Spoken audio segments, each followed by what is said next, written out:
ಬೇಸಿಗೆ ರಜೆಯಲ್ಲಿ ಅಪ್ಪನ ಜೊತೆ ನಾ ಹಳ್ಳಿಗೆ ಹೋಗುವೆನು, ನಗು ನಗುತ್ತಾಡುವೆನು, ಸೊಬಗನು ಕಾಣುವೆನು, ನವ ಚೈತನ್ಯವ ಹೊಂದುವೆನು.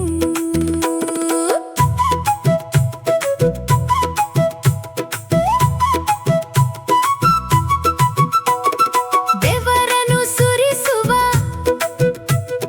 ರೈತರ ಜೊತೆಯಲ್ಲಿ ನಾನು ದುಡಿಯುವೆನು, ಮುಗಿಲನೆ ಮುಟ್ಟುವ ಎತ್ತರ ದನಿಯಲ್ಲಿ ಹಾಡನು ಹೇಳುವೆನು. ಹಳ್ಳಿಗೆ ಹೋಗುವೆನು, ನಗು ನಗುತ್ತಾಡುವೆನು, ಸೊಬಗನು ಕಾಣುವೆನು, ನವ ಚೈತನ್ಯ